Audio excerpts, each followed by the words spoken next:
بسم اللہ الرحمن الرحیم۔ یوں تو تمام صحابہ کرام علیہم رضوان کا بڑا ہی مقام و مرتبہ ہے، اللہ کریم نے ان کو بڑی شانوں سے نوازا ہے، لیکن حضرت سیدنا بلال حبشی رضی اللہ تعالی عنہ کا تمام صحابہ کرام میں ایک الگ ہی درجہ ہے۔ اللہ کریم نے ان کو بڑی شانوں سے نوازا تھا، اور اسلام کی خاطر جو آپ نے قربانیاں دی ہیں اور آپ نے جو تکلیفیں، اذیتیں، مشقتیں برداشت کی ہیں، وہ اپنی مثال آپ ہیں۔ آپ رضی اللہ تعالیٰ عنہ کس طرح ایمان لائے، کس طرح آپ رضی اللہ تعالیٰ عنہ نے اسلام قبول کیا، مختلف واقعات بیان کیے جاتے ہیں، لیکن جو معتبر واقعہ ہے جو آپ کی سیرت کے حوالے سے ملتا ہے، تاریخ ابن عساکر کے اندر موجود ہے۔ آپ رضی اللہ تعالیٰ عنہ کے بارے میں آتا ہے کہ آپ رضی اللہ تعالیٰ عنہ عبداللہ بن جدعان کے ایک غلام تھے، اور اس وقت مکہ کے اندر 100 کے قریب غلام تھے، لیکن جب آقا علیہ السلام کو اللہ تبارک و تعالی نے مبعوث فرمایا تو اس وقت عبداللہ بن جدعان نے اپنے تمام غلاموں کو مکے سے باہر کر دیا تھا کہ یہ مکے سے باہر چلے جائیں، لیکن حضرت سیدنا بلال حبشی رضی اللہ تعالیٰ عنہ یہ عبداللہ بن جدعان کی بکریاں چرایا کرتے تھے۔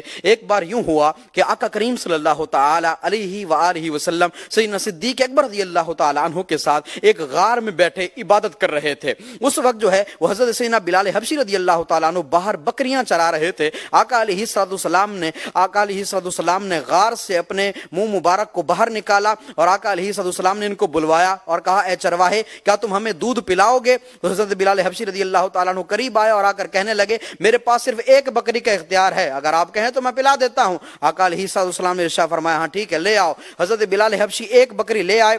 آقا علیہ السلام نے اس کو باندھ کر اور اس کا دودھ دوہا۔ آقا علیہ السلام نے اپنا بڑا لکڑی کا جو بڑا پیالہ تھا وہ منگوایا، اس کا دودھ دوہا، آقا علیہ السلام نے نوش فرمایا۔ اس کے بعد آقا علیہ السلام نے دوبارہ دودھ دوہا اور حضرت سیدنا صدیق اکبر رضی اللہ تعالیٰ عنہ کو عطا فرمایا، انہوں نے بھی پیا، حتیٰ کہ وہ بھی سیر ہو گئے۔ اس کے بعد آقا علیہ السلام نے تیسری بار دودھ دوہا۔ جب تیسری بار دودھ دوہا تو وہ پیالہ بھر گیا۔ آقا علیہ السلام نے وہ بلال حبشی کو عطا فرمایا، بلال حبشی نے بھی پیا، حتیٰ کہ وہ بھی سیر ہو گئے، اور اس کے بعد بھی بکری کے تھنوں میں دودھ ویسے کا ویسا موجود تھا۔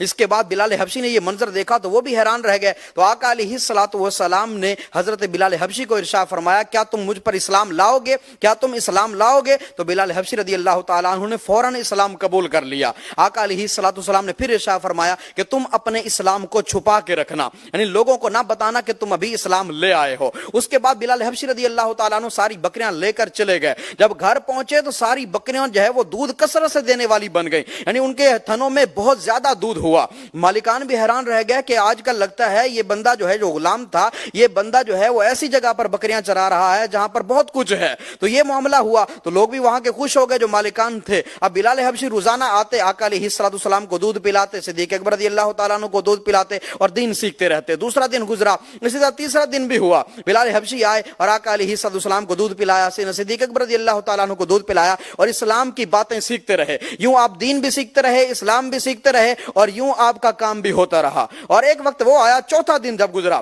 تو عبداللہ بن جدعان کے گھر سے ابو جہل اور امیہ بن خلف کا گزر ہوا۔ جب یہ وہاں سے گزرے تو انہوں نے کہا عبداللہ بن جدعان سے کہ یار تمہاری بکریاں ایسے ہی نیچے پڑی رہتی ہیں لیکن پھر بھی کثیر دودھ دیتی ہیں، معاملہ کیا ہے؟ اس نے کہا ہمیں بھی نہیں پتا، لیکن 3 دن ہوئے ہیں، 3 دن کے اندر ایسا معاملہ ہوا ہے، ورنہ پہلے ایسا معاملہ نہیں تھا، یہ ابھی ان بکریوں نے اتنا زیادہ دودھ دینا شروع کیا ہے، پہلے اس طرح کا معاملہ نہیں تھا۔ تو ابو جہل نے کہا مجھے لگتا ہے کہ جو تمہارا یہ غلام ہے یہ محمد بن عبداللہ کی جو رہائش ہے، جہاں پر وہ رہتے ہیں، جہاں پر وہ بیٹھتے ہیں، یہ وہاں پر جاتا ہے، اس کو منع کر دو کہ وہاں پر بکریاں نہ چرایا کرے۔ تو عبداللہ بن جدعان نے ان کو منع کر دیا۔ جب یہ معاملہ ہوا تو ایک بار حضرت سیدنا بلال حبشی رضی اللہ تعالیٰ عنہ کعبے کے قریب آئے اور دیکھا کہ کوئی وہاں پر نہیں ہے، آپ نے ادھر دیکھا کوئی موجود نہیں تھا، حالانکہ جو کفار قریش تھے وہ سائیڈ میں بیٹھے ہوئے تھے۔ تو بلال حبشی رضی اللہ تعالیٰ عنہ جو کعبے کے اندر گئے، وہاں پر جو پتھر وغیرہ تھے ان پر آپ تھوکنے لگے، اور آپ نے کہا کہ جو تم لوگوں کی عبادت کرتا ہے وہ ناکام ہے، نامراد ہے۔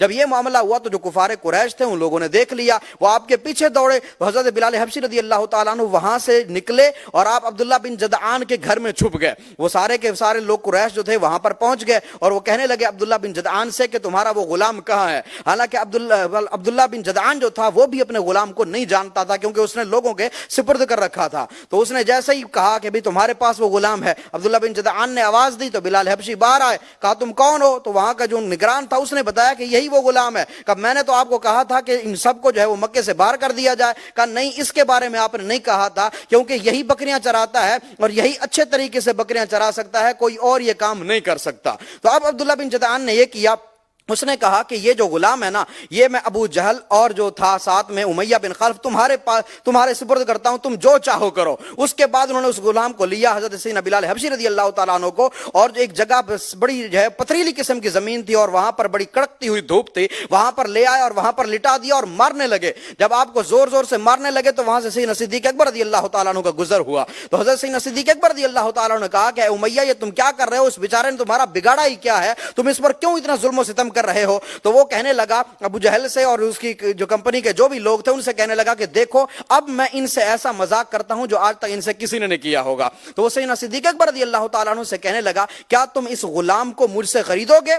انہوں نے کہا ٹھیک ہے، ہاں میں خریدتا ہوں، تمہیں اس کے بدلے میں کیا چاہیے؟ کہا جو تمہارا فستاس نامی غلام ہے وہ مجھے دے دو۔ وہ پیشے سے لوہار تھا اور بڑا قابل بندہ تھا۔ حضرت سیدنا صدیق اکبر رضی اللہ تعالیٰ عنہ نے کہا کہ اگر تم جھوٹ نہیں بول رہے، سودا کرنا چاہتے ہو تو بتاؤ، میں تمہیں وہ غلام دیتا ہوں، تم بدلے میں یہ غلام دے دو۔ اس نے کہا ٹھیک ہے۔ آپ نے کہا ٹھیک ہے، میں نے تمہیں وہ غلام دیا، لیکن وہ پھر اپنی بات سے مکر گیا، تم ایسا کرو اس کے اہل و عیال بھی مجھے ساتھ میں دے دو۔ تو حضرت سیدنا صدیق اکبر رضی اللہ تعالیٰ عنہ نے کہا کہ ٹھیک ہے، وہ بھی میں نے تمہیں دیے، اب یہ غلام تم مجھے دے دو۔ اب بھی وہ اپنی بات سے مکر گیا۔ اس نے کہا کہ ایسا کرو، تم اس کے ساتھ ساتھ مجھے 200 دینار بھی دو۔ سیدنا صدیق اکبر رضی اللہ تعالیٰ عنہ وہاں پر جو ہے آپ نے ارشاد فرمایا تم جھوٹے ہو اور تم پر اللہ تبارک و تعالیٰ کی لعنت ہو، اس طرح کا آپ نے جملہ ارشاد فرمایا۔ اب وہ کہنے لگا نہیں، اب کی بار میں سچ کہہ رہا ہوں، تم مجھے 200 دینار ساتھ میں دے دو، میں غلام آزاد کر دوں گا، یہ غلام میں تمہیں دے دوں گا۔ تو سیدنا صدیق اکبر رضی اللہ تعالیٰ عنہ کے بارے میں اس کا نظریہ یہ تھا کہ 200 دینار یہ کبھی نہیں دیں گے، کیونکہ ساتھ میں غلام بھی دے رہے ہیں، اس کے اہل و عیال بھی دے رہے ہیں، تو 200 دینار کہاں سے دیں گے؟ آپ نے فرمایا میں تجھے 200 دینار بھی دوں گا۔ آپ نے 200 دینار بھی دیے، اپنا غلام بھی دیا، اس کے اہل و عیال بھی دیے، اور یوں بلال حبشی رضی اللہ تعالیٰ عنہ کو آپ نے آزاد کروایا اور آقا علیہ السلام کی بارگاہ میں لے آئے۔ آپ کے بارے میں آتا ہے آپ السابقون الاولون میں سے ہیں، یعنی جو اسلام میں شروع میں اسلام لے آئے تھے، آپ ان مقدس ہستیوں میں سے ہیں، اور آپ نے اسلام کے لانے کے بعد بڑی اذیتیں اور مشقتیں برداشت کی ہیں۔ آپ کے بارے میں آتا ہے کہ جو مشرکین تھے وہ آپ کو باندھ کر غیر مسلموں کے بچوں کے حوالے کر دیتے تھے، اور وہ آپ کو مکے کی گلیوں میں گھسیٹا کرتے تھے، اور آپ کو بڑی تکلیف ہوا کرتی تھی، لیکن آپ پھر بھی عہد کے نعرے لگایا کرتے تھے۔ اللہ کریم ہم سب کے دلوں کو صحابہ کرام کی محبت سے آباد فرمائے۔ ماشاء اللہ، سبحان اللہ، ایک بڑی عظیم ہستی حضرت